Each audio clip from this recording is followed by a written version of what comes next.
Mike, your shorthanded team battled it out tonight. Talk about what did you see the difference being in the first and second half?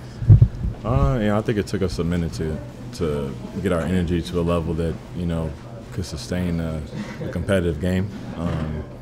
A lot of us at halftime were just trying to find a rhythm, trying to find that second wind. And I thought in the second half we really did a good job of playing through all that, playing through how you're feeling, all the things, the bumps and bruises, everything that was going on in our minds. And guys stepped up. Luca played well, J-Mac, Nikhil, like usual. And Jaden did his thing, and the guys just started playing free and together and allowed us to get back in the game.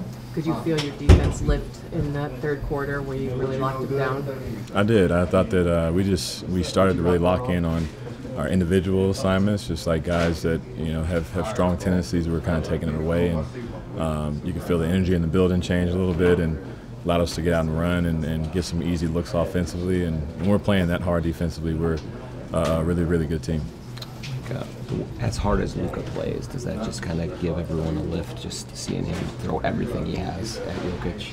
Yeah, of course. Luka, he's always been ready from day one. He practices like he's going to play in the game every day and prepares. And he's another guy, energy guy that we need. Who knows when he's going to play, but when he does, what you're going to get from him. He lifts everybody's energy up as a group, and tonight we needed him more than anybody, obviously, with our bigs being out, and he battled hard. Luka playing against Jokic isn't the ideal matchup you want for him to come to his first start of the year, second start of the year. So, but he did a great job, and we had his back.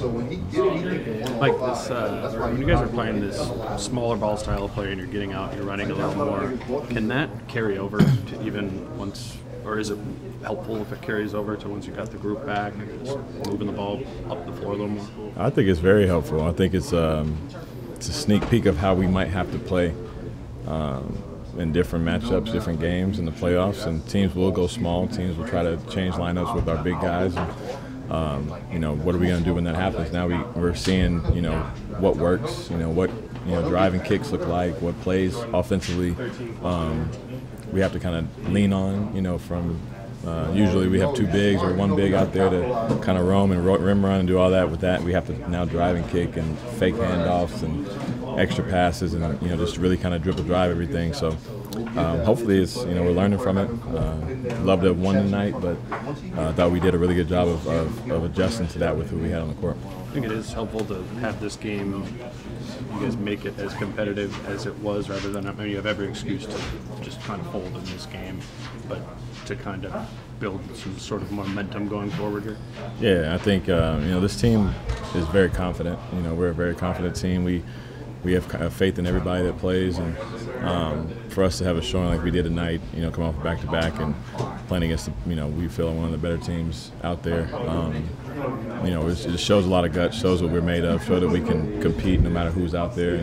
And you got Ant out there with a dislocated finger, you got guys out there with sprained wrists and ankles and knees, and you just love to see the guys kind of build around each other and find ways through that. And tonight was one of those nights. Mike, what's been the key to riding Ant's hot streaks but not having those ever bogged down the offense? It seems like you guys are transitioning really well in and out of those. Yeah, a lot of it has to do with Ant right now. Ant came to the bench after he took one or two too many shots there in a row and kind of did a heat check shot, and he said, I was feeling myself too much, and that's growth right there, for him to say and recognize that right away without me coming to tell him that. So the next play down, he was like, I'm going to find you, I'm going to find this person, and do this, that, and the other. And so a lot of it is him recognizing it and not allowing himself to get lost in the game so much. And when he's rolling, he's rolling, but he's also trying to think about his teammates. He's trying to think about how to, win the game from that perspective. Was that right at the end of the third?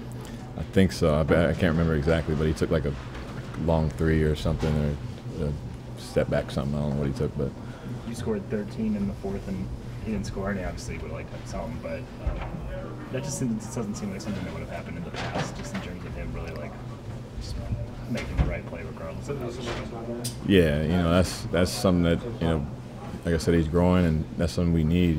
We can't just rely on him to go score 60 every night. He's capable of doing that, but if we're going to win, we need all of us. We need me, we need Nikhil, we need J-Mac, Monty, and Jaden and all the guys to be able to have a rhythm and be able to knock down shots in the fourth and relieve him some of that pressure. So he's realizing that, and tonight was another night where we got back in the game, even so without him having to take us all the way. Mike, Luca got some good looks on screen and pop action with Jokic guarding him. Do you think that's something you guys can take going forward with either Towns or Nas at center in future matchups with them? I mean, we love to. I think that's our strength with those guys. Nas, Luca, Cat. Obviously, you got some of the best shooting bigs in the league, and if we can get them some open shots and open opportunities, we're going to try to do that.